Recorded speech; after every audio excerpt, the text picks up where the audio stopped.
Hello दोस्तों, कैसे आप सभी। उम्मीद है सभी स्टूडेंट बहुत ही अच्छे होंगे और शानदार तरीके से तैयारी भी कर रहे होंगे।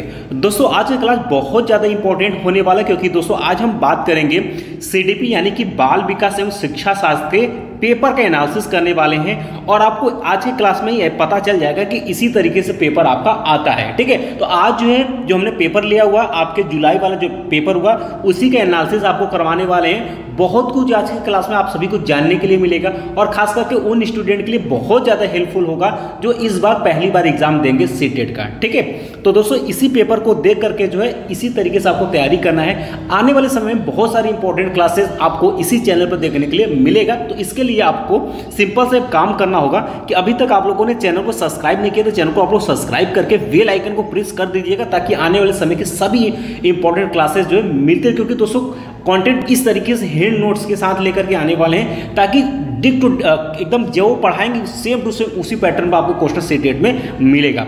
तो दोस्तों आज की क्लास में इस वीडियो को आप लोग लाइक कर दीजिएगा और हाँ शेयर अपने फ्रेंड में ज़रूर कर दीजिएगा, ताकि सभी स्टूडेंट तक ये वीडियोस पहुंच सके, ताकि जिन जिन स्टूडेंट को प्रॉब्लम या सीडीपी में हो रही है या उनको पैटर्न या सिलेबस या पेपर नहीं समझ में आते तो ज़रूर शेयर करिएगा। और इस पेपर के माध्यम से आप सभी को बहुत कुछ आज की क्लास में सीखने के लिए मिलेगा। ठीक है, तो आप लोग तैयार रहिएगा।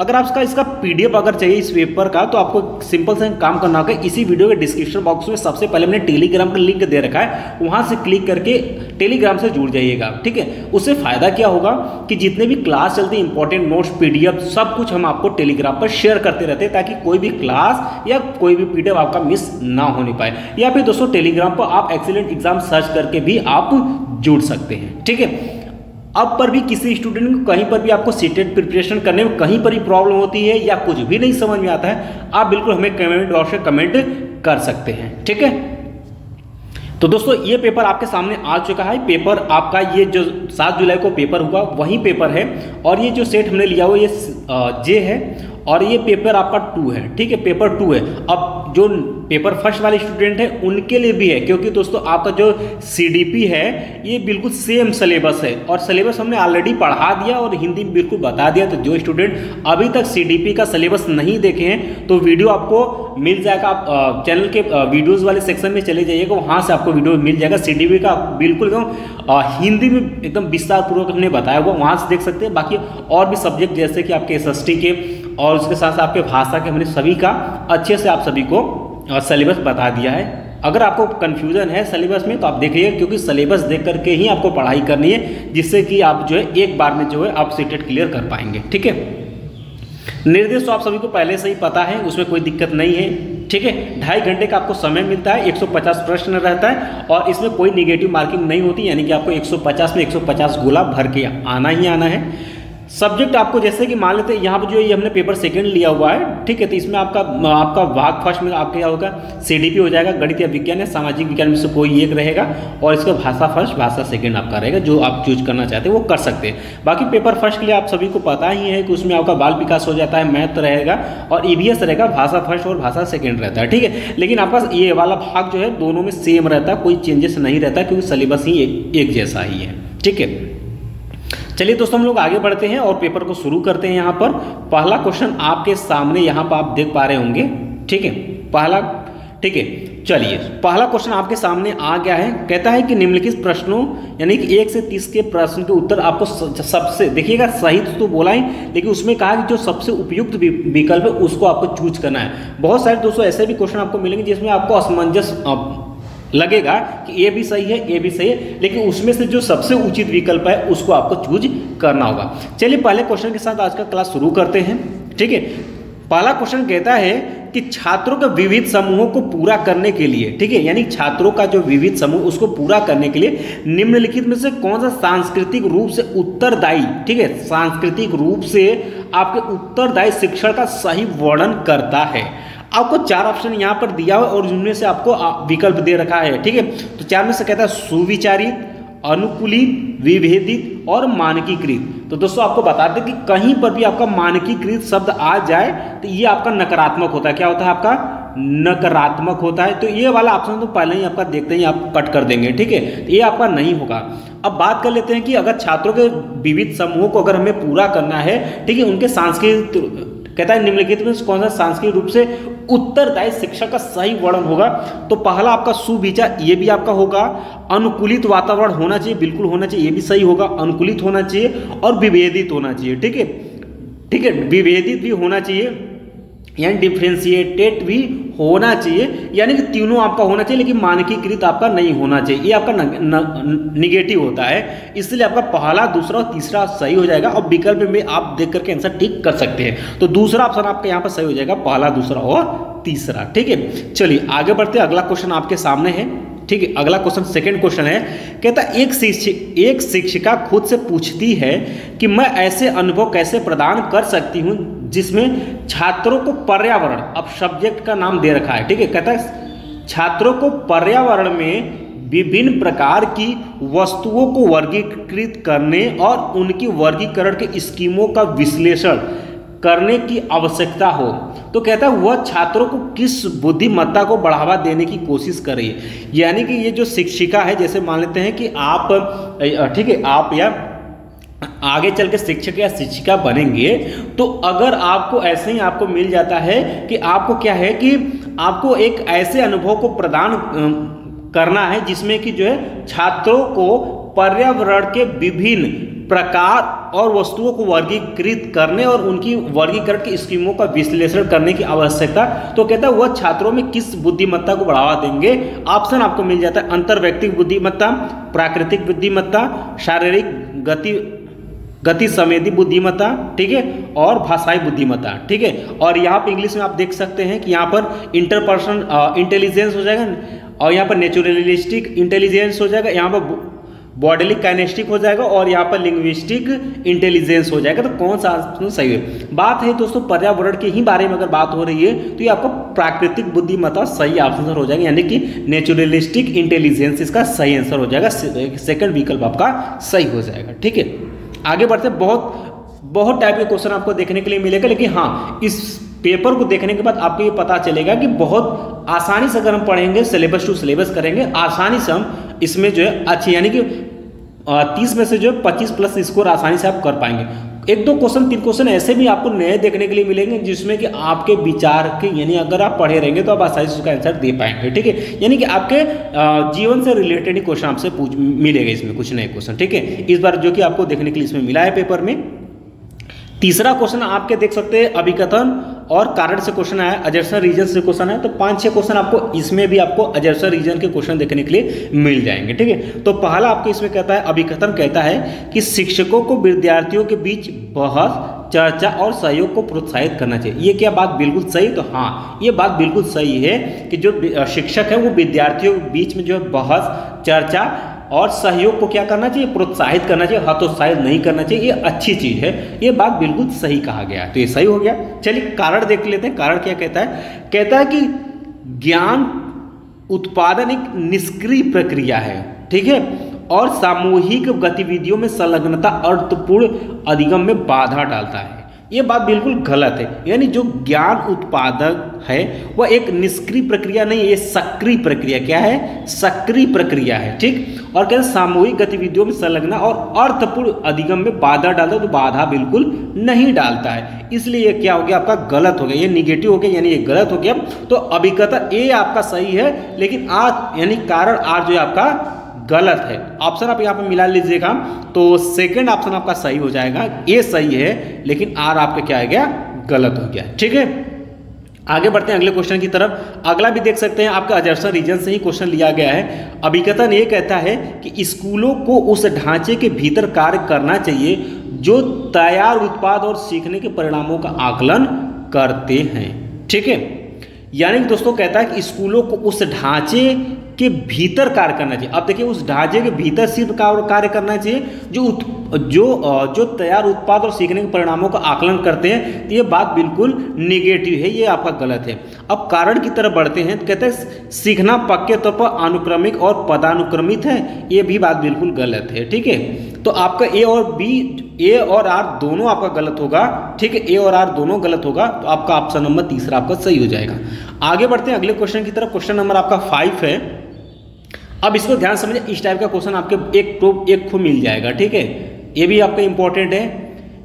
कहता है सुनीता एक 12 वर्षीय लड़की है, ठीक है, विशेष संगीत में क्षमता रखती है। देख सकते कौन सी, यानी विशेष संगीत में क्षमता रखती है। उसके माता पिता दोनों ही निपुण गायक हैं और वे सुनीता को अपनी आवाज़ को और बेहतर करने के लिए प्रशिक्षण कक्षा में भेज रहे हैं। ठीक है, तो कहता है सुनीता की यह क्षमता संभावित रूप से किन कारकों के अंतःक्रिया का परिणाम है। तो ध्यान सुनिएगा, अब जो ये सुनीता है, ध्यान समझिएगा, जो ये सुनीता ये 12 वर्ष की लड़की है, ठीक है, इसको विशेष तौर पर संगीत में क्षमता रखती है। ठीक है, संगीत में ये एक विशेष क्षमता रखती है और कहता है कि उसके जो माता पिता है वो भी एक निपुण यानी कि एक कुशल अच्छे गायक गायिका हैं। ठीक है, तो और कहता है कि वे सुनीता को अपनी आवाज़ को और बेहतर करने के लिए प्रशिक्षण के लिए जो है, यानी उसको सीखने के लिए जो है कक्षा में भेज रहे हैं। तो कहता है कि सुनीता की यह क्षमता संभावित रूप से किन कारकों के अंतःक्रिया का परिणाम है। तो दोस्तों हम कह सकते हैं कि सुनीता का माता पिता भी गायक गायिका, इसलिए इस सुनीता को भेज रहे हैं। तो ये आनुवंशिकता और वातावरण का प्रभाव कहलाएगा। ठीक है, इसमें कहता है ऑप्शन कि पोषण और अनुशासन ये नहीं होगा आपका, आनुवंशिकता और वातावरण यही आपका सेकंड ऑप्शन सही होगा। लैंगिक पहचान और आनुवंशिकता संरचना ये नहीं होगा, वृद्धि और परिपक्वता ये नहीं होगा। सबसे अच्छा ऑप्शन आपका सेकंड से हो जाएगा, आनुवंशिकता और वातावरण होगा। यानी कि उसके माता पिता गायक गायिका है तो ये तो उनका आनुवंशिकता हो गया, और क्योंकि ये दोनों गायक गायिका इसके माता पिता सुनीता, इसलिए यहाँ पर वातावरण भी वैसा है जिससे सुनीता को सिखाया जा रहा है। तो सेकंड ऑप्शन आपका करेक्ट सही हो जाएगा। क्वेश्चन नंबर 6 की तरफ बढ़ते हैं। कहता है कि पियाजे और वाइगोत्स्की के सिद्धांतों में एक प्रमुख समानता है। यानी कि अभी आप लोगों ने देखा होगा कि पियाजे और वाइगोत्स्की के सिद्धांत में बहुत सारी विभिन्नताएं, लेकिन एक समानता आपसे पूछा हुआ है कि क्या समानता है। 4 ऑप्शन आपको मिल जाता है। कहता है बच्चों के विकास में चरण जैसी प्रगति पर ध्यान देना, ये समानता बिल्कुल नहीं, ये समानता नहीं है।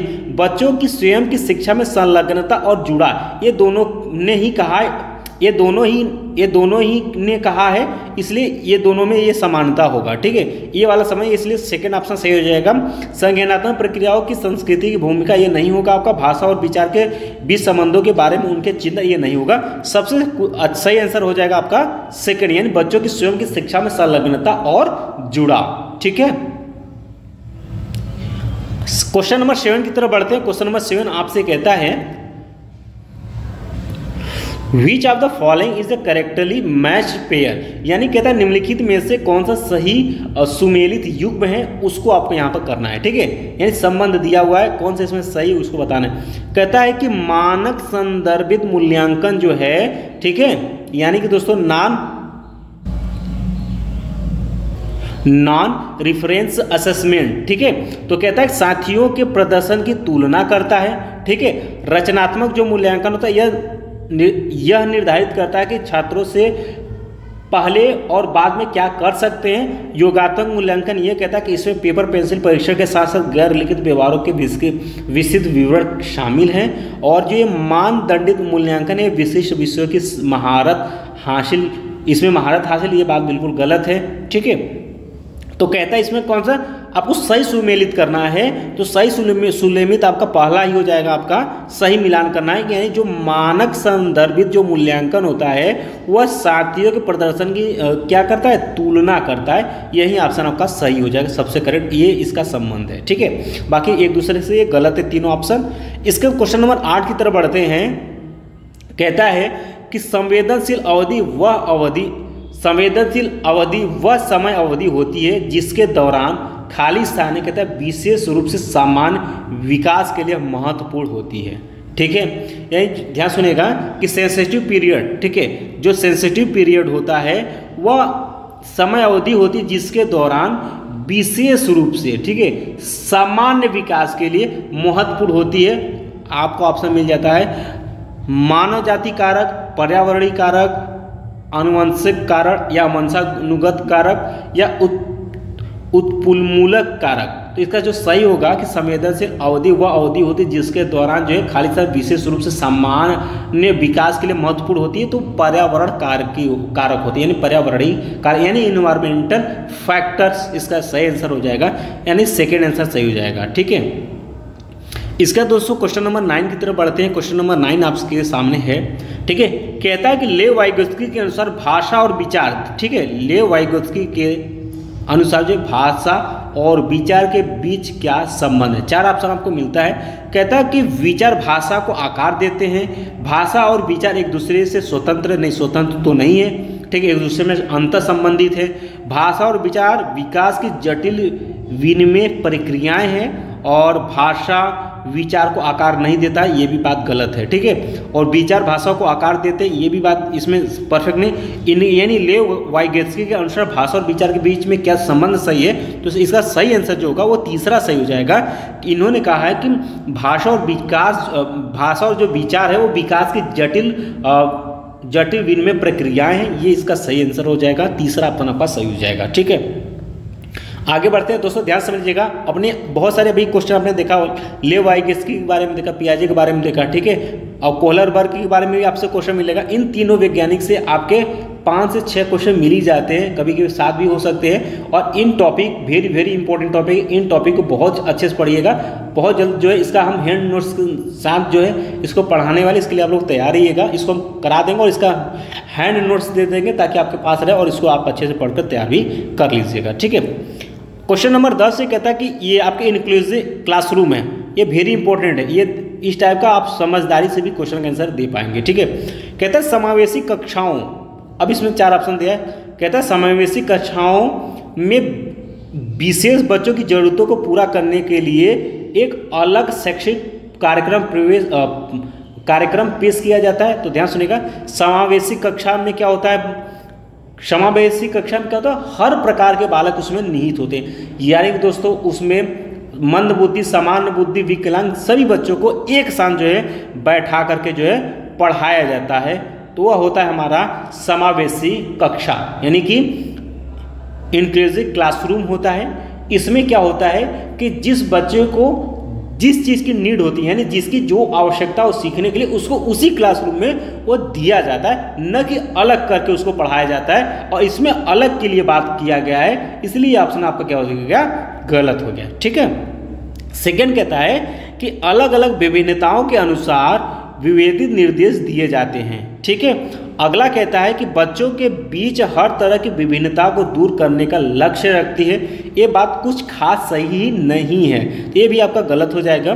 कहता है कि समावेशी कक्षाओं को पहचानना चाहिए कि हर बच्चा एक ही दर और एक ही समय में सीखेगा, ये बात बिल्कुल गलत है। क्योंकि दोस्तों उसमें सामान्य बच्चे होंगे और कह सकते हैं कि मंद बुद्धि वाले भी बच्चे होंगे, ठीक है, और तेज दिमाग वाले भी बच्चे होंगे। तो ये नहीं कहा जा सकता है कि समान रूप से सीखेंगे, इसलिए ये भी ऑप्शन आपका क्या हो गया, गलत हो गया, ठीक है।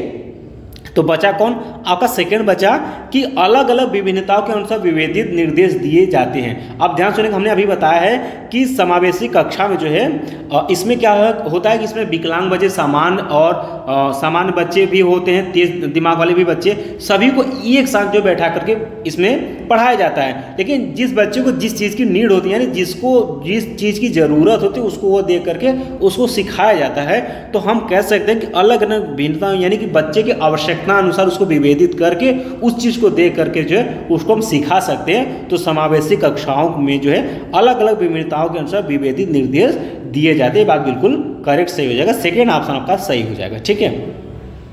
क्वेश्चन नंबर आपका 11 है, कहता है कि प्रगतिशील कक्षा में बच्चों को किस तरह देखा जाता है।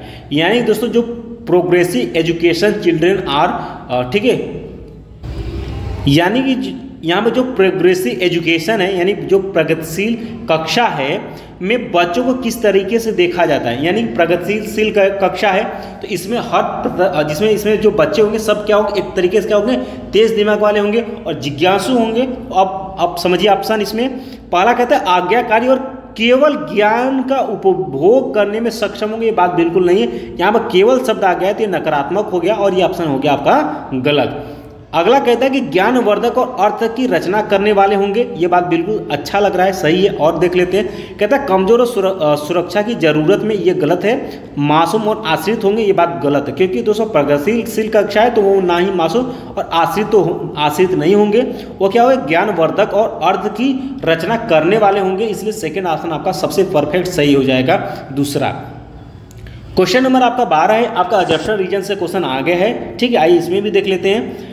अभिकथन ये कहता है कि शिक्षकों को बच्चों को प्रयोग के लिए बहुत सारे अवसर देने चाहिए और उदाहरणों और गैर उदाहरणों पर चर्चा करनी चाहिए। क्या बात बिल्कुल सही है। अगर आप एक शिक्षक के तौर पर या एक शिक्षिका के तौर पर बच्चों को प्रयोग के लिए आप क्या करेंगे, बहुत सारे अवसर देंगे, उनको उदाहरणों के माध्यम से समझाएंगे, गैर उदाहरणों पर भी उनको चर्चा करनी चाहिए। ये बात बिल्कुल सही है।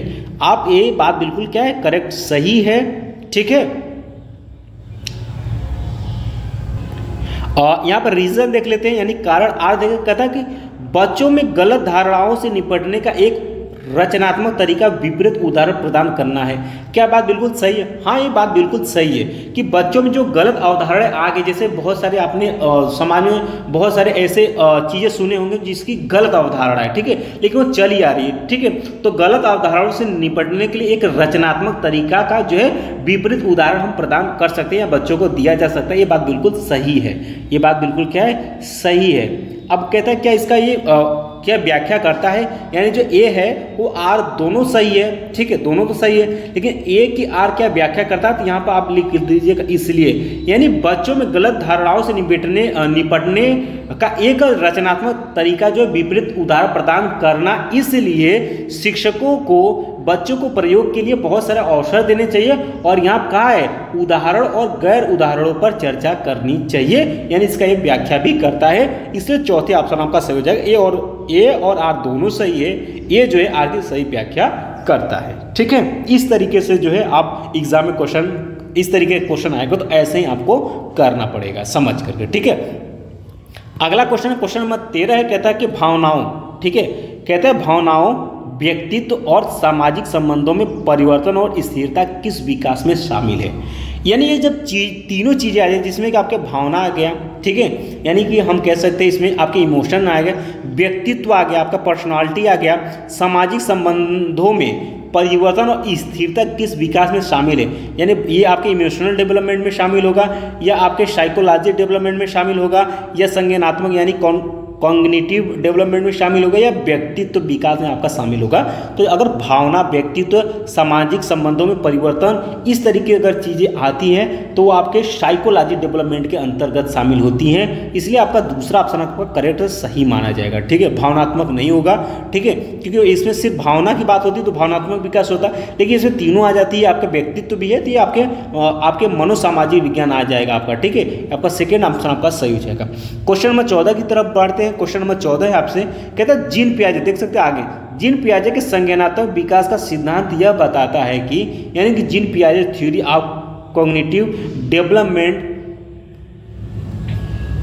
इम्प्लीकेट दैट्स, ठीक है। अब इसमें हमें देख लेना है कि जीन पियाजे के संज्ञानात्मक विकास का जो सिद्धांत है, ठीक है, यह क्या बताता है, तो ध्यान सुनिएगा। इसमें बहुत सारे ऑप्शन है, देखिए ऑप्शन हम लोग देखते हैं। कहता है अवधारणाओं को जटिल से सरल के क्रम में सिखाया जाना चाहिए।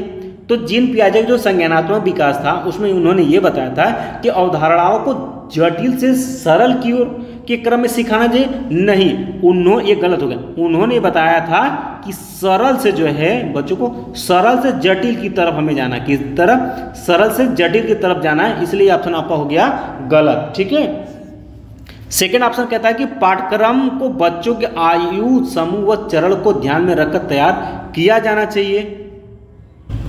ये बात बिल्कुल ठीक लग रही है। ठीक है, अगला ऑप्शन देखते हैं हम लोग। कहता है कि शिक्षण का बल गतिविधि के परिणाम पर होना चाहिए, न कि सोचने की प्रक्रिया पर। यह गलत है। व्यवहार को दंड और पुरस्कारों के माध्यम से अनुकूलित किया जाना चाहिए, बिल्कुल बात गलत। दंड तो एकदम होना ही नहीं चाहिए, ठीक है बच्चों के साथ। तो हम कह सकते हैं सेकंड ऑप्शन इसका परफेक्ट आंसर सही हो जाएगा।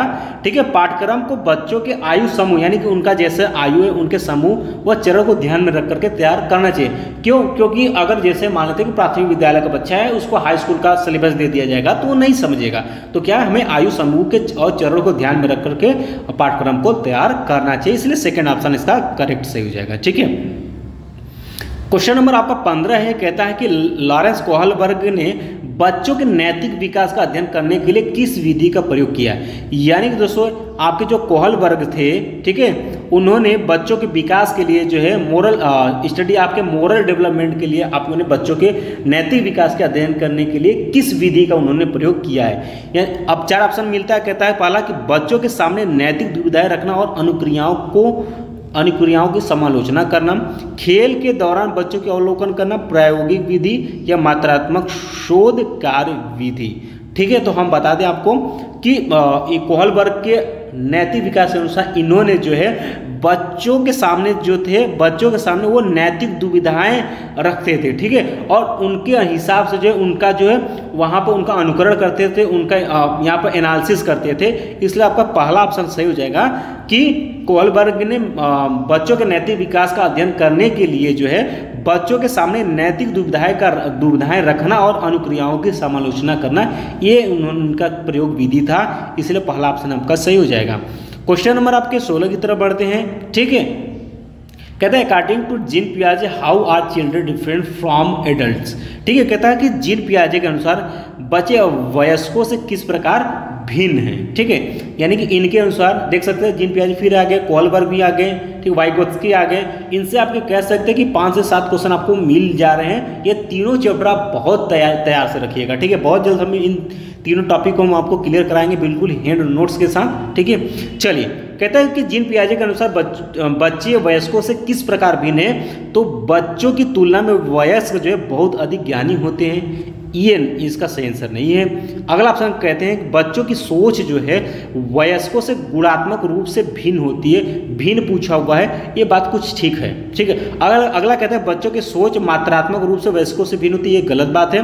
बच्चे वयस्कों पर निर्भर होते हैं जबकि वयस्क स्वतंत्र होते हैं, ये बात बिल्कुल गलत है। ठीक है, तो सही आंसर आपका दूसरा आपका सही हो जाएगा परफेक्ट, कि जीन पियाजे के अनुसार बच्चे और वयस्कों से किस प्रकार भिन्न है। तो बच्चों की जो सोच है वयस्कों से गुणात्मक रूप से क्या होती है, आपकी भिन्न होती है।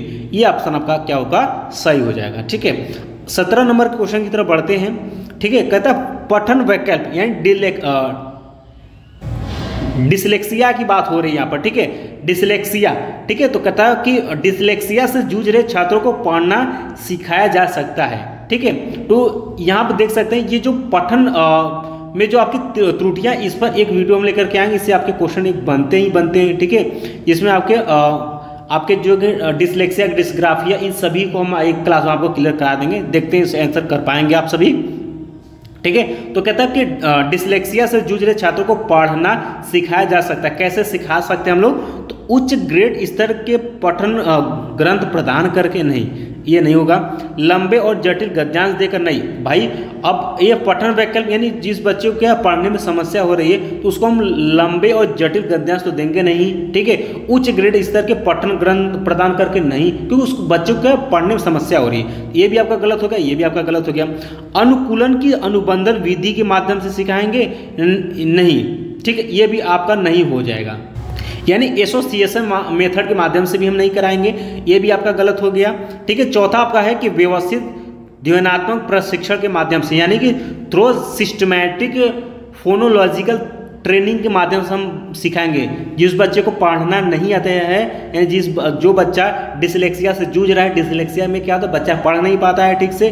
ठीक है, अटक अटक कर पढ़ता है, रुक रुक के पढ़ता है। ठीक है, तो उसको हम लोग क्या करेंगे, फोनोलॉजिकल ट्रेनिंग के माध्यम से जो है उसको हम यहाँ पर प्रशिक्षण देंगे। ठीक है, तो चौथा ऑप्शन आपका सही हो जाएगा। ठीक है, चौथा आपका क्या होगा, सही होगा। अगले क्वेश्चन की तरफ बढ़ते हैं। अगला 18 नंबर का आ गया, एडजसेंट रीजन का क्वेश्चन आ गया है। आइए इसको भी देखते हैं। अभिकथन ये कहता है कि शिक्षकों को शिक्षार्थियों के बीच व्यक्तिगत विभिन्नताओं का सामना करना चाहिए और सभी शिक्षार्थियों की आवश्यकताओं के अनुसार अपने शिक्षण को समायोजित करना चाहिए। क्या बात बिल्कुल सही? हाँ, बिल्कुल बात सही है। अगर आप शिक्षक या शिक्षिका बनते हैं तो एक शिक्षार्थी यानी आप जब पढ़ाने जाएंगे तो शिक्षार्थियों के बीच व्यक्तिगत विभिन्नताओं, यानी कि कोई बच्चा मंद बुद्धि का है, समान बुद्धि का, विकलांग है, तो यह उनके बीच में जो भी हम कह सकते, या फिर सामाजिक जो भी उनके अंदर हम कह सकते जो सामाजिक डिफरेंस है, उन सभी चीज़ों को जो है हम क्या करेंगे, सम्मान करेंगे। तो इसमें वही बात किया गया कि सम्मान करना चाहिए, बात सही है। और सभी शिक्षार्थियों की आवश्यकता के अनुसार, यानी जैसे विकलांग बच्चे हैं तो उनको उस तरीके से माहौल देना चाहिए। ठीक है, जो समान बुद्धि या मंद बुद्धि के बच्चे उसको उस तरीके से समझाना चाहिए कि वो सीख सके। ठीक है, तो उनके आवश्यकता अनुसार अपने शिक्षण को समायोजित करना चाहिए। बिल्कुल बात सही है, ये कथन हो गया आपका सही। ठीक है, आगे बढ़ते कारण यानी कि रीजन देख लेते हैं। कहता है कि शिक्षकों को विविध पृष्ठभूमि के शिक्षार्थियों को पढ़ाते समय उनके बीच सहयोग, सामूहिक कार्य और बातचीत से बचना चाहिए। बिल्कुल बात गलत है। ठीक है, यानी कि एक शिक्षक के तौर पर अगर आप बच्चों को जाएंगे पढ़ाने तो जो विविध यानी कि अलग अलग पृष्ठभूमि से बच्चे आए, जैसे कि हम कह सकते हैं जो निम्न कास्ट वाले बच्चे हैं, ठीक है, मध्यम कास्ट वाले बच्चे हैं या समान वर्ग के जो बच्चे हैं, तो क्या उनके बीच में शिक्षार्थियों को पढ़ाते समय उनके बीच जो है उनके बीच सहयोग, समूह कार्य और बातचीत से क्या आपको बचना चाहिए? बिल्कुल नहीं बचना चाहिए। ठीक है, तो यहाँ पर बचने के लिए बात हो रही थी, ये नकारात्मक हो गया, यानी हो गया आपका गलत। अभी कहता नहीं आपका सही है, लेकिन कारण यानी रीजन आर आपका क्या हो गया? गलत हो गया, इसलिए दूसरा ऑप्शन आपका सही हो जाएगा। ये सही है लेकिन आर क्या हो गया आपका? गलत। दोस्तों ऐसे ही आपको पढ़ करके समझ करके सभी क्वेश्चन का आंसर सीटेड में आपको देना होता है। ठीक है, क्वेश्चन नंबर 19 की तरफ बढ़ते हैं, आइए देखते हैं। अब ध्यान सुनिएगा, इसमें हम लोग देखते हैं। कहता है रमा एक शिक्षिका है जो वाइगोत्स्की के सिद्धांत को अपनी कक्षा में लागू कर रही है। ठीक है, ध्यान समझिएगा। कहता है रमा जो है एक शिक्षिका है जो वाइगोत्स्की के सिद्धांत को अपनी कक्षा में लागू कर रही है और वह चुनौतीपूर्ण कार्य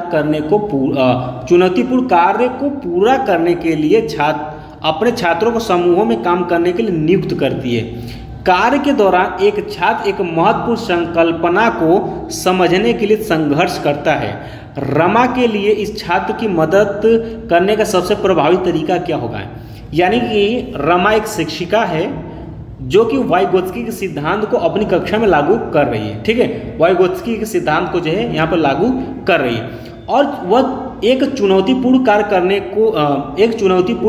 कार्य को पूरा करने के लिए छात्रों को समूहों में काम देती है, यानी कि उसमें समूह में बांट देती है। ठीक है, और एक काम करने के लिए नियुक्त करती है। अब कार्य करने के दौरान यानी कि जब समूह में बांट देती है उस कार्य को करने के लिए, तो कार्य करने के दौरान एक छात्र एक महत्वपूर्ण संकल्पना को समझने के लिए, यानी कि जो कार्य दिया उसमें कोई एक संकल्पना है, कोई महत्वपूर्ण संकल्पना, उसको समझने के लिए क्या करता है? संघर्ष करता है। तो रमा के लिए इस छात्र की मदद करने का सबसे प्रभावी तरीका क्या होगा? यानी रमा अब उस छात्र का कैसे मदद करेगी, उसका सबसे प्रभावी तरीका क्या होगा? ठीक है, आइए ऑप्शन देखते हैं।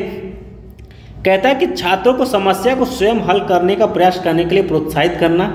कुछ ठीक है, आइए और ऑप्शन देखते हैं।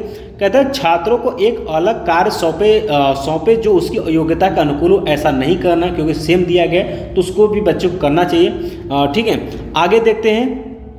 यानी कि उसको अलग कार्य नहीं देंगे आप, ये गलत हो गया।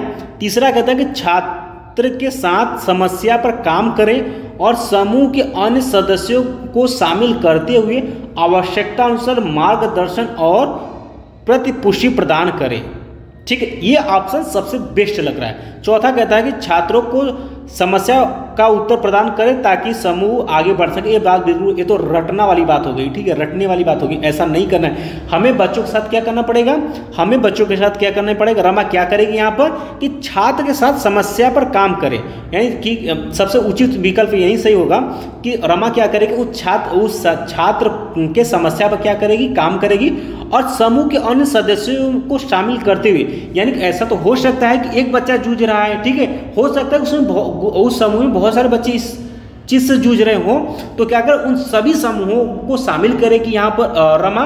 ठीक है, और आवश्यकता अनुसार मार्गदर्शन करेगी और प्रतिपुष्टि प्रदान करेगी यहाँ पर। ठीक है, ये ऑप्शन सबसे बेस्ट होगा, जिसको हम कह सकते हैं कि इसका फोल्डिंग, यानी कि बच्चा जहाँ पर जूझता है उसको क्या करेंगे हम लोग? एक टीचर यानी कि एक अध्यापक के तौर पर उसको हम लोग मार्गदर्शन करेंगे। यानी कि जैसे आपने इसको फोल्डिंग का नाम सुना होगा, जिसको जिसको हम लोग मचान कहते हैं, पाड़ कहते हैं। ठीक है, इस पर पिछली बार क्वेश्चन पूछा हुआ है। ठीक है, इस चीज़ को ध्यान रखिएगा और इससे क्वेश्चन आपके पेपर में घुमा फिरा कर सीटेड पूछता है। ठीक है, ये वेरी इंपॉर्टेंट है। तो सेकेंड आंसर सही हो जाएगा। ये पहले वाले से सबसे बेस्ट आंसर थर्ड वाला है, तो थर्ड आपका सबसे उपयुक्त आंसर है, इसलिए तीसरा ऑप्शन सही करेंगे। क्वेश्चन नंबर 20 की तरफ बढ़ते हैं। कहता है कि निम्नलिखित में से क्या दृष्टिबाधित विद्यार्थियों को कक्षा में भागीदारी लेने में बाधा डालता है? यानी कि दृष्टिबाधित यानी कि जो बच्चे क्या हैं आंख से नहीं देख पाते हैं, तो उनको कक्षा में भागीदारी लेने में क्या बाधा डालता है? चार ऑप्शन आपको मिल जाता है। कहता है मुद्रित पाठ्य पुस्तकें और नोट्स, उभरी हुई रेखाचित्र और मानचित्र, ग्राफिक सामग्री के स्पर्शनीय तरीके, इलेक्ट्रॉनिक रूप से प्रारूपिक व्याख्यान प्रतिलेखन। तो जो बच्चे यानी दृष्टिबाधित बच्चा है तो उसको कक्षा में बाधा क्या डालेगा, जो मुद्रित पाठ्य पुस्तकें और नोट्स है, यानी जो हम पढ़ते जो बुक है वो उसको बाधा डालेगा, क्योंकि वो देख नहीं सकता तो पढ़ नहीं सकता, इसलिए बाधा यही डालेगा, यानी मुद्रित यानी जो छपा हुआ पाठ्य पुस्तक है वो डालेगा। और जो ये उभरी हुई रेखा चित्र है इससे तो वो आसानी से हाथ रख करके जो है समझ करके बच्चा पढ़ लेगा। ग्राफिक सामग्री स्पर्शित तरीके से भी पढ़ लेगा, वो इलेक्ट्रॉनिक रूप से प्रारूपिक व्याख्यान प्रतिलेखन इसके माध्यम से भी बच्चा पढ़ लेगा। लेकिन इसमें जो बाधा डालता है वो मुद्दे पाठ्य पुस्तक और नोट्स, इसलिए पहला ऑप्शन आपका क्या हो जाएगा, सही हो जाएगा। ठीक है, क्वेश्चन नंबर 21 की तरफ बढ़ते हैं। कहता है कि महारत हासिल, इस टाइप का क्वेश्चन हर बार एग्जाम में क्वेश्चन पूछा जाता है। ठीक है, ये वेरी इंपॉर्टेंट, इस तरीके के क्वेश्चन को आप लोग समझिएगा और जब इसका PYQ आप सॉल्व करिएगा, इस तरीके का क्वेश्चन आए तो उसको समझ के कई बार सॉल्व करिएगा। ठीक है, ऐसे क्वेश्चन एग्जाम में हर साल पूछे जाते हैं, इस बार भी आया है और ये 15 दिसंबर को जो एग्जाम होगा सीटी उसमें भी पूछा जाएगा, इसलिए तैयारी है। ठीक है, अब कहता है यहाँ पर महारत हासिल करने के लक्ष्य के लिए महारत हासिल करने के लक्ष्य निर्धारित करने से छात्र की अभिप्रेरणा और योग्यता के बारे में विचार कैसे प्रभावित होते हैं। यानी दोस्तों यहाँ पर हम कह सकते हैं कि मास्टरी गोल के लिए यानी महारत हासिल करने के लक्ष्य निर्धारित करने से छात्र की अभिप्रेरणा और योग्यता के बारे में विचार कैसे प्रभावित होते हैं। आइए देखते हैं, यानी महारत हासिल करने की बात हो रही है तो कहता है यह अक्सर योग्यता के वृद्धिशील दृष्टिकोण में बढ़ी हुई आंतरिक अभिप्रेरणा और विश्वास को दर्शाता है। सेकेंड ऑप्शन कहता है कि यह अक्सर योग्यता और स्थिर नहीं, अगर बच्चा उसको महारत हासिल करने के लक्ष्य पर है तो उसके अंदर स्थिर दृष्टिकोण में बढ़ी हुई बाहरी अभिप्रेरणा और विश्वास को दर्शाता, यह आपका नहीं होगा। यह अक्सर योग्यता में के वृद्धिशील दृष्टिकोण में बड़ी हुई बाहरी अभिप्रेरणा और विश्वास को दर्शाता है, तो महारत हासिल करने के लिए बाहरी अभिप्रेरणा की जरूरत नहीं होती है। यह अक्सर योग्यता और स्थिर आ गई है तो ये भी आपका आसान नहीं होगा। ठीक है, स्थिर दृष्टिकोण में बड़ी हुई आंतरिक अभिप्रेरणा और विश्वास को दर्शाता है, ये भी बात गलत होगा। पहला सबसे सही आंसर पहला होगा, यह अक्सर जो है योग्यता के वृद्धिशील दृष्टिकोण, ठीक है, यानी वृद्धिशील दृष्टिकोण में बढ़ी हुई आंतरिक अभिप्रेरणा, यानी कि अगर हमें महारत हासिल करना है तो हमारे अंदर वो आंतरिक अभिप्रेरणा और विश्वास को दर्शाता है कि हम ये कार्य कर सकते हैं, इसमें हम अव्वल हो सकते हैं। तो इसलिए महारत हासिल करने के लिए आपको का पहला ऑप्शन आपका सही हो जाएगा कि यह अक्सर योग्यता के वृद्धिशील दृष्टिकोण में बढ़ी हुई आंतरिक अभिप्रेरणा, यानी कि बच्चे के अंदर वो भावना होती है और बच्चे के अंदर वो विश्वास होता है महारत हासिल करने के लक्ष्य के लिए। ठीक है, क्वेश्चन नंबर 22 है आपके लिए, कहता है कि आप एक शिक्षक हैं। ठीक है, अब जो गर्ल्स है तो शिक्षिका समझ लेंगे। ठीक है, तो कहता है कि आप एक शिक्षक या शिक्षिका हैं जो अपने छात्रों को परासंज्ञानात्मक कौशल विकसित करने में मदद करना चाहते हैं। कहता है निम्नलिखित में से कौन सी रणनीति इस प्रकार के चिंतन को बढ़ावा देने की सबसे अधिक संभावना है। अब परासंज्ञानात्मक यानी कि दोस्तों मेटाकॉग्निटिव स्किल, ठीक है, यानी कि यहाँ पर मेटाकॉग्निटिव जो होता है इसमें क्या होता है कि जो भी व्यक्ति क्या होता है अपने सोच के बारे में सोचना शुरू कर देता है, यानी अपने सोच के बारे में जब सोचना शुरू कर देता है तो वो मेटाकॉग्निटिव होता है, ये मेटाकॉग्निटिव स्किल। तो इसी की बात हो रही है, तो समझ गए। तो इसमें कहता है निम्नलिखित में से कौन सी रणनीति इस प्रकार के चिंतन को बढ़ावा देने के लिए सबसे अधिक समय। पहला ऑप्शन कहता है कि छात्रों को अपने स्वयं के सीखने और सोचने की प्रक्रिया पर विचार करने के लिए प्रोत्साहित करना, विद्यार्थियों को सक्रिय कार्य के लिए सारांशित नोट्स प्रदान करना, ये नहीं होगा। गृह कार्य सौंपना जिसके लिए याद करने और याद करने की आवश्यकता, याद करने वाली यानी रटने वाली बात है, ये भी नहीं होगा। छात्रों को उनके दर्शन पर गुणात्मक प्रतिपुष्टि के बजाय अंक देना, ये भी नहीं होगा।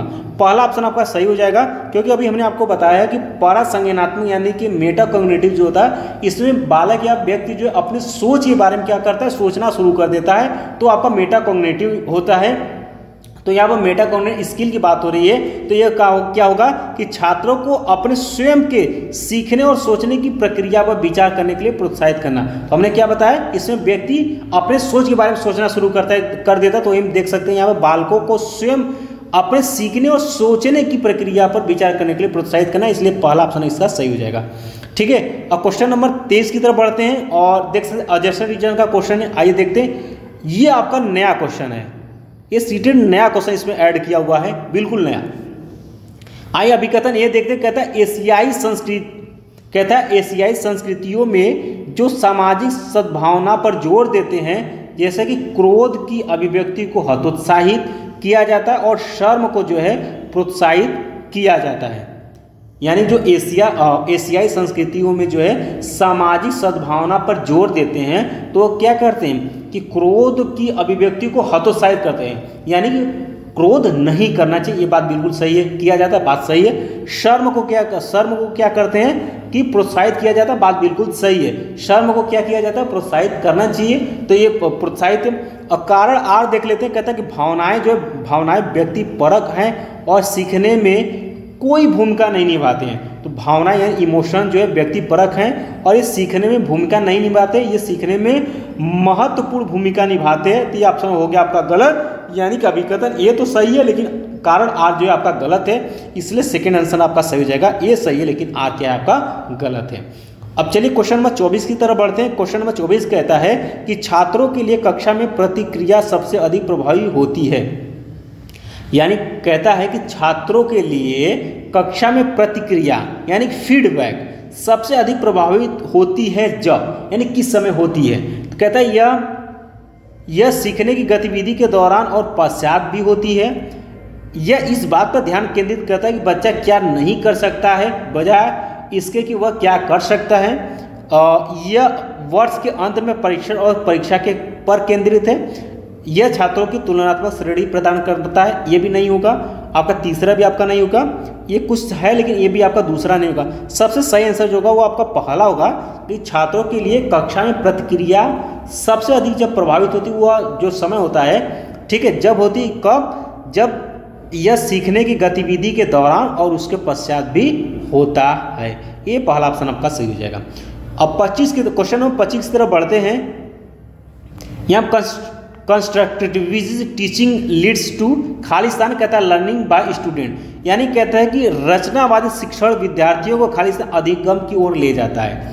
यानी कि दोस्तों जब रचनावादी शिक्षण की बात हो रही है, ठीक है, तो खालिस्तान कहता है यह विद्यार्थियों को खालिस्तान अधिगम किस अधिगम की ओर ले जाती है, अर्थहीन, यंत्रवत यानी रोट, और यहाँ पर ग्रहणशील, ठीक है, रिस्पेक्टिव, या फिर आपके डिस्कवरी यानी खोज आधारित। तो दोस्तों अगर रचनावादी शिक्षण है तो विद्यार्थियों को खोज आधारित अधिगम की ओर ले जाती है, इसलिए चौथा ऑप्शन आपका सही हो जाएगा। और इस टाइप का क्वेश्चन वेरी इंपॉर्टेंट है, ऐसे क्वेश्चन आपके सीटी में घुमा फिरा करके हर साल पूछे जाते हैं। क्वेश्चन नंबर 26 आपके सामने है, कहता है कि निम्न में से कौन सा प्रश्न विश्लेषणात्मक चिंतन को बढ़ावा देता है। ठीक है, विश्लेषणात्मक चिंतन यानी कि दोस्तों प्रमोट एनालिटिकल थिंकिंग, ठीक है, यानी विश्लेषण की बात हो रही है यहाँ पर, ठीक है। इसमें क्या करेंगे हम कर सकते हैं, जैसे कोई भी चीज़ उसके बारे में हम लोग एनालिसिस करेंगे, विश्लेषण करेंगे, यानी उसके बारे में विस्तार से जानकारी ग्रहण करेंगे, उसके बारे में हम चर्चा करेंगे, ठीक है। इसका आंसर ध्यान सुनिए, अगर कहीं पर ऐसे क्वेश्चन बहुत बार पूछे गए एग्जाम में, ध्यान रखिएगा, अगर विश्लेषणात्मक चिंतन की बात हो रही है तो ये विश्लेषणात्मक चिंतन कोई भी टॉपिक दिया रहेगा उसका एक लाइन में या एक सटीक आंसर नहीं होगा, एक सटीक उत्तर नहीं होगा, ठीक है, यानी उसका कई कह सकते कई, मतलब जैसे हम कहते उसका 5, 6, 7, 8, 10 आंसर ही होंगे, लेकिन एक करेक्ट आंसर नहीं होगा। जैसे कि भारत की राजधानी क्या है, यानी भारत की राजधानी दिल्ली, इसका तो एक ही आंसर है, ये नहीं, ये विश्लेषणात्मक चिंतन के अंतर्गत नहीं आएगा, ठीक है, ये विश्लेषणात्मक चिंतन के अंतर्गत नहीं आएगा। जिस पर हम चर्चा विचार विमर्श करें वही आता है आपका विश्लेषणात्मक चिंतन, ध्यान रखिएगा। जैसे कहता भारत में कितने राज्य, तो ये संख्या ये आपको पता है कि कितने राज्य, इसका तो एक कन्फर्म और एक करेक्ट आंसर होगा, ये नहीं होगा, ठीक है। हमने बताया कि एक लाइन वाला आंसर नहीं होगा, जिसका सटीक आंसर हो वो नहीं होगा। भारत की कुल जनसंख्या कितनी है, तो आपको पता है गणना के अनुसार भारत की जनसंख्या आपका 140 करोड़ है, जैसे 140 करोड़ प्लस, तो ये भी हम गणना कर सकते हैं, ये पता है, संख्या पता है, इसका आंसर हमें पता है, ये नहीं होगा। लेकिन कहता है कि भारत में जनसंख्या वृद्धि के विभिन्न कारण क्या है, ये विश्लेषणात्मक चिंतन को बढ़ावा देने के लिए सबसे सही ऑप्शन तीसरा होगा, ठीक है। यानी कि भारत में जनसंख्या वृद्धि के विभिन्न कारण क्या है। इससे कारण क्या, जनसंख्या वृद्धि के बहुत सारे आपके कारण हो सकते हैं, एक आंसर इसका नहीं होगा, इसका कई आंसर होगा। तो क्या होगा, ये विश्लेषणात्मक चिंतन को क्या कर रहा है, बढ़ावा दे रहा है, इसलिए इसका उपयुक्त आंसर आपका तीसरा सही हो जाएगा। अब देखिए यहाँ पर भारत की राजधानी खाली स्थान दिया हुआ, ये भी आपका आंसर नहीं होगा, क्योंकि इसका उत्तर पता है क्या है आपका, जैसे नई दिल्ली है, तो जैसे कि यहाँ पर हमने लिख दिया कि ये दिल्ली है, इसका एक ही आंसर है, तो ये आपका विश्लेषणात्मक चिंतन नहीं होगा। ये क्वेश्चन बहुत ज़्यादा इंपॉर्टेंट है, क्योंकि ये एक सेट में बहुत बार क्वेश्चन पूछा गया है, जिनको हम बहुत ज़्यादा कह रहे हैं वो हर साल क्वेश्चन आ ही रहा है, ठीक है। उस टॉपिक को आपको बहुत अच्छे से तैयारी कर लेनी है। अगला क्वेश्चन नंबर आपका 27 से कहता है कि किस अधिगम की रणनीति, ये देखिएगा सीडीपी का पेडागोजी वाला क्वेश्चन है, ठीक है, और इसके पहले वाला भी वही था। कहता है किस अधिगम की रणनीति में बच्चों द्वारा दूसरों को सिखाना शामिल है, जो उन्होंने सीखा है। यानी कहता है कि किस अधिगम की रणनीति में बच्चों द्वारा, यानी कि बच्चों द्वारा दूसरे को सिखाना शामिल है, जो उन्होंने सीखा है। जैसे कि आपने बचपन में या फिर अपने क्लासरूम में जो आपको आता है, हो सकता है कि आपके फ्रेंड को ना आता हो, आपको आ गया, आपने अपने फ्रेंड को सीखा, तो वही बात यहाँ पर हो रही है कि कहता है कि किस अधिगम की रणनीति में बच्चों द्वारा दूसरे को सिखाना शामिल है, जो उन्होंने सीखा है। तो रट कर सिखाना, या व्याख्यात्मक शिक्षण होगा, या पारस्परिक शिक्षण होगा, या अनुबंधन शिक्षण होगा। तो इसमें क्या होगा कि अगर आपने अपने, जैसे आपको आ गया, आपके फ्रेंड को नहीं आया, तो क्या करेंगे, आप उसको बताएंगे, तो ये क्या होता है, पारस्परिक शिक्षण होता है, यानी एक दूसरे से आपके क्या होते हैं, शिक्षण प्रदान करते हैं, पारस्परिक शिक्षण होते हैं, आपस में शिक्षण करते हैं। तो ये सही आंसर आपका तीसरा हो जाएगा, आपका पारस्परिक शिक्षण इसका सही हो जाएगा। रेसिप्रोकल आपका क्या हो जाए, रेसिप्रोकल आपका टीचिंग होगा, यानी पारस्परिक शिक्षण इसका सही आंसर हो जाएगा। क्वेश्चन नंबर 28 की तरफ बढ़ते हैं। कहता है कि निम्नलिखित में से कौन सा कथन जो स्वलीनता के संदर्भ में सही है। स्वलीनता का मतलब है अपने में लीन, ठीक है, अपने में लीन, ठीक है, यानी बच्चा जो होगा वो अपने में क्या होगा, ऑटिज्म, ठीक है। ये इसमें क्या होता है, ऑटिज्म में क्या होता है कि बच्चा स्वलीनता या ऑटिज्म, इसमें बच्चा क्या होता है, अपने आप में लीन होता है, अपने में ही सोचता है, अपने में बेचा वो बहुत कम बोलता है, ठीक है, यानी अपने आप में वह लीन होता है। लेकिन उस बच्चे में क्या होता है, एक स्किल बहुत अच्छी होती है, उसमें एक स्किल बहुत ही अच्छी होती है। आइए हम ऑप्शन देखते हैं। स्वलीनता एक तंत्रिक विकासात्मक विकार है। स्वलीनता केवल वातावरण कारकों के कारण होता है। स्वलीनता का इलाज किया जा सकता है, उम्र के साथ इसमें सुधार आता है। स्वलीनता वाले सभी लोगों में कम से कम एक विशेष कौशल होता है। तो ये बात हमने अभी बताया कि स्वलीनता वाले बच्चों में एक विशेष कौशल होता है, लेकिन ये जो स्वलीनता है ये एक प्रकार का क्या है, तंत्र की विकासात्मक विकार है, ठीक है। तो पहला ऑप्शन जो इसका सबसे उपयुक्त आंसर माना गया है होने को, तो आपका चौथा भी सही है कि स्वलीनता वाले सभी लोगों में कम से कम एक विशेष कौशल होता है। लेकिन अगर स्वलीनता के बारे में कोई अच्छा ऑप्शन पूछता है कि स्वलीनता में बच्चे का सबसे उपयुक्त गुण क्या है, तब आप चौथा ऑप्शन आप मार सकते थे, ठीक है। लेकिन इसमें कहता है स्वलीनता के संदर्भ में पूछा कि क्या इसमें सही है, तो स्वलीनता एक प्रकार का क्या है, तंत्र की विकासात्मक विकार है, इसलिए इसका पहला ऑप्शन आपका सबसे परफेक्ट यानी सबसे सही माना जाएगा। चौथा आपका नहीं होगा, पहला आपका सही हो जाएगा, ठीक है। क्वेश्चन नंबर 28 की तरफ बढ़ते हैं। आपका एजर्सन रीजन का क्वेश्चन ये भी आ गया है, चलिए आप लोग देख लेते हैं। इस बार जो है किशोरावस्था के बारे में कोई 4 ऑप्शन वाला नहीं दिया है, लेकिन आपका अभिकथन टाइप वाले में, रीजन वाले कारण में दे रखा है। कहता है किशोरावस्था के दौरान जेंडर अपेक्षाओं के अनुरूप स्त्रीत्व या पुरुषत्व की परंपराओं का पालन करने के लिए दबाव बढ़ जाता है। क्या बात बिल्कुल सही है? हाँ, बिल्कुल बात सही है, ठीक है। यानी किशोरावस्था के दौरान जो है, ठीक है, किशोरावस्था के दौरान जेंडर अपेक्षाओं के अनुरूप जो है स्त्रीत्व और पुरुषत्व की परंपराओं का पालन करने के लिए क्या होता है, दबाव बढ़ जाता है। ये बात बिल्कुल सही है, ठीक है। कारण आर कहता है कि जेंडर और जेंडर भूमिकाएं जैविक रूप से निर्धारित की जाती हैं। क्या बात बिल्कुल सही है? तो बिल्कुल ये बात गलत है, क्योंकि जेंडर और जेंडर भूमिकाएं जो है वो आपके बायोलॉजिकल रूप से जो है निर्धारित की जाती है, इसलिए ये ऑप्शन हो जाता है गलत। अब आइए आप ऑप्शन में मिला लीजिएगा, तो आपका अभिकथन यानी कि अभिकथन ये आपका सही है, लेकिन कारण आर जो है आपका गलत है, इसलिए आपका ऑप्शन नंबर 2 सही होगा कि ए सही है लेकिन आर जो है आपका गलत है।